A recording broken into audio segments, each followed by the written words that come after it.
আসসালামু আলাইকুম। আশা করি সবাই ভালো আছেন। পিকোস গার্ডেন চ্যানেলে আপনাদের সবাইকে স্বাগতম। আজ ছোট্ট একটা আনবক্সিং ভিডিও করব। আমি কিছু গাছ অনলাইনে অর্ডার করেছিলাম, সেটাই আপনাদের সাথে শেয়ার করছি। এখন অনলাইনে আসলে গাছ কেনা কিংবা বিক্রি এটা খুব জনপ্রিয়। তো আমি অনলাইনে দেখেই কিছু কিছু বলতে 3টা গাছ অর্ডার করেছিলাম। তো সেলারের প্যাকেজিং মোটামুটি খারাপ না, ভালোই মনে হচ্ছে এখন পর্যন্ত। এখন ভেতরের গাছগুলো কেমন আছে এটা দেখে আসলে বোঝা যাবে যে তার প্যাকেজিং আসলেই ভালো কি না।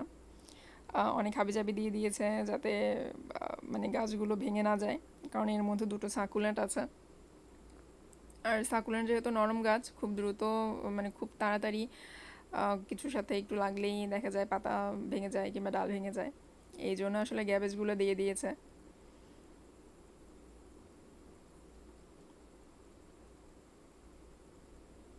প্যাকেজিং মোটামুটি খারাপ মনে হচ্ছে না, ভালোই মনে হচ্ছে।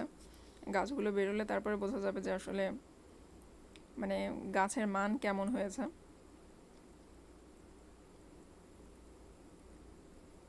2 ইঞ্চি পটে গাছ ছিল। এইটা হচ্ছে আমাদের একটা অর্কিডের জাত, এটা লিপস্টিক অর্কিড। এর ফুল সাদা হবে কিংবা লাল।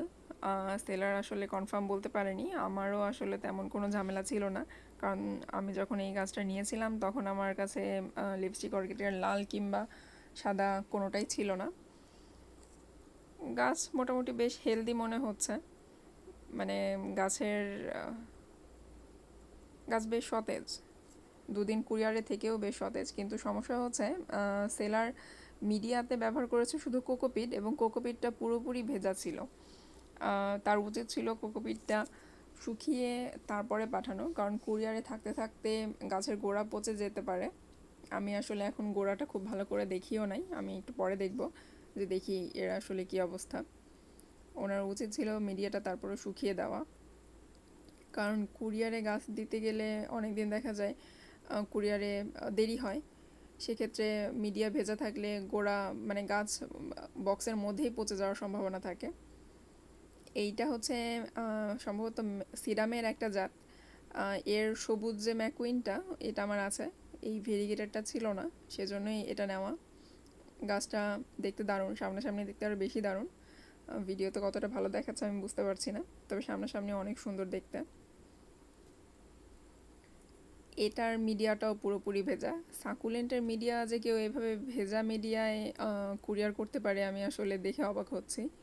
গাছের সাইজ ভালো, মানে গাছ বেশ সতেজ, কিন্তু এভাবে ভেজা মিডিয়ায় সে কীভাবে পাঠালো আমি বুঝতে পারছি না।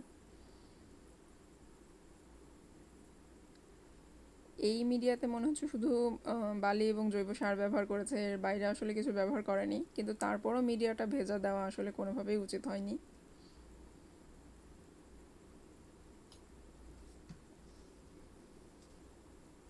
আর একটা গাছ অর্ডার করেছিলাম আমি, সেটা হচ্ছে স্ট্রিং অফ ডলফিন। এই গাছের পাতাগুলো দেখতে অনেকটা ডলফিনের মতো, এই জন্য এই গাছটার নাম স্ট্রিং অফ ডলফিন। মানে সবাই ডলফিন গাছ নামেই বলে। পাতাগুলো দেখতে এই গাছেরও এখন মিডিয়া ভেজা দিয়েছে কিনা আমি, হ্যাঁ এটার মিডিয়াটাও একেবারে ভেজা দিয়েছে, এবং মিডিয়াতে বালি এবং জৈব সার ব্যবহার করেছে, তারপরেও সে মানে ভেজা মিডিয়ায় সাকুলেন্ট পাঠিয়েছে। আসলে কিছু বলার নেই, সবাই দোয়া করবেন যাতে আমার গাছগুলো বেঁচে থাকে, কারণ এই গাছ এখন খোলা পরিবেশে আসার পরে পচে যাবে কিনা আমি ঠিক বুঝতে পারছি না। তবে গাছের মানে মান খুব ভালো, গাছ বেশ সতেজ, একেবারে সবগুলো গাছই দারুণ সতেজ গাছ। সবগুলো 2 ইঞ্চি পটে ছিল। সবাই ভালো থাকবেন, আমার চ্যানেলটাকে সাবস্ক্রাইব করবেন। টাটা।